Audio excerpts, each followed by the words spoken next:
Did Hey, he mean you're live on Hurrdat Sports.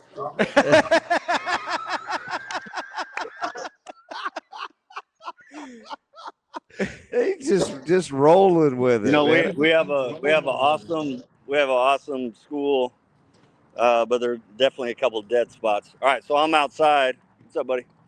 Oh, that is So awesome. we should be good. All right, fire away. What do you got? I was just giving. I've known Scott Beckenauer for a long time, so I was just giving you a hard time that he must be the pastor there must be a handful to deal with his son at quarterback. No, he is awesome. No, he's a huge supporter, and what's really cool is he really gets sports. You know, some people in that vocation don't necessarily. I don't know. It's not really their thing, but basketball. He's super competitive, which is really cool. Yeah, don't challenge him to a game of hoops. He will tear everybody up. Oh, he's ultra competitive, which is awesome. Coach, I think it's pretty cool. I think sometimes people think, staffs just flow and they fit and you kind of take the best available, but it has to be pretty cool. You've had some additions to your staff, obviously, really good defensive minds. You're a good defensive mind yourself. You've got to coexist with one another.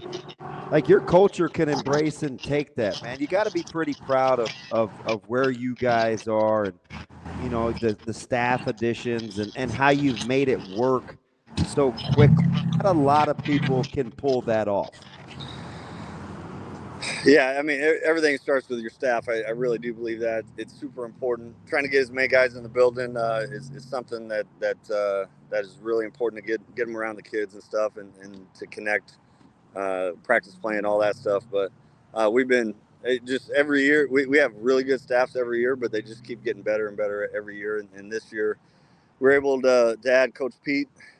He brings a wealth of not just knowledge but experience and stories, and he's just been awesome, and scheme wise he's really helped out as well. So we're just very, very fortunate to have all these guys. Coach, before we look ahead to your playoff matchup, I kind of want to look back at the season you've had. Obviously had a terrific season, going 8-1. At what point did you have an idea that, like, hey, this might be a pretty special group? You've had an incredible season. 7-on-7. Yeah, no, thanks. Yeah, 7-on-7 is what it is, but I talked to probably last time I talked to Damon, and I don't know. You put a little stock into that, but the kids, I don't know, they did well in that tournament. So I don't know. That might have been a little blip, and then I think probably a big one was just week 3 against Millard North, and just the fact that our kids on offense, defense, special teams just really put it together in a very dominant way, and against a pretty good team. So that might have been the first really big aha for us. Yeah, I'm going to say I didn't particularly enjoy that one that much, Coach, Well, as a North grad. But no, it was an incredible performance. We appreciate it. So you kind of get a personality of your team, and there's no real time frame on when you know it. When do you feel like you had a pretty competitive team? I think that might be the most underappreciated quality you guys have because you can't always see it. It seems like a real competitive group. Yeah, so a lot of teams will do preseason camps, and last couple of years we've gone down to University of Nebraska's team camp right early June, and it was us, Creighton Prep, Elkhorn South, Columbus, Lakeview, a couple other schools, and it's a really good team camp. And you do some scrimmaging, you do some 11-on-11 stuff, and I think it was there. Our kids, we didn't really have to really get them fired up too much. They did it on their own, and they wanted, every piece of prep and Elkhorn South, and they're fired up. So right then and there, it was a little bit, hey, these guys are a little different this year, I think. Coach, as you look ahead to tonight's game against Lincoln North Star, how do you like where your team's at, not just from a physical standpoint, but mentally prepared to head into the playoffs? We've had a good week of practice. I don't think we're overlooking these guys at all. At the same time, I think we have a good confidence. It's always finding that balance. You don't want them to too overconfident and looking ahead. At the same time, you don't want them to play scared, So I think we've had the word of the week for the captains. Every week they pick the word of the week, and they picked business this week. So they want to handle their business, and they've taken a business-like approach to this thing where we just got to show up, get it done. They're a good team, and we're going to have to play well for 4 quarters to have success. Coach, I'd be remiss. I got to give you an opportunity to talk about your administrative staff. I've talked about them for years. A lot of good people over there that I know that I think sometimes we underestimate the missing component of administration support and how it has to run hand in hand with athletics, man. How good has it been with your admin team over there with the Titans?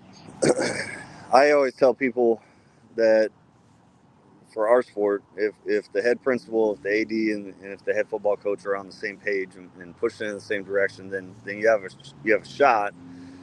You have a shot to improve every year, and I think that's all we're looking to do. That's all we're asking, and I think if any one of those pieces breaks down, and or if there's some tension or something there, then I don't know if you're going to reach as high level as you can. So that's what we're always going for. We're trying to, all 3 of us, be on the same page and try to get better every year.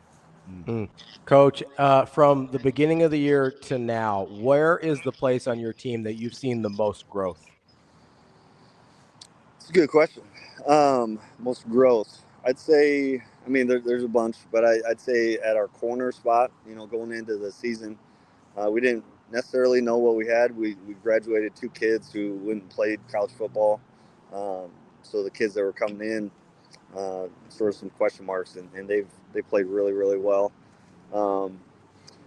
I'd say another area, obviously running back. Losing one of the best backs in the state early in the season, week 4, and you just never know. You never know who's going to step in or how they're going to do. And the kids that have stepped in have done a really good job.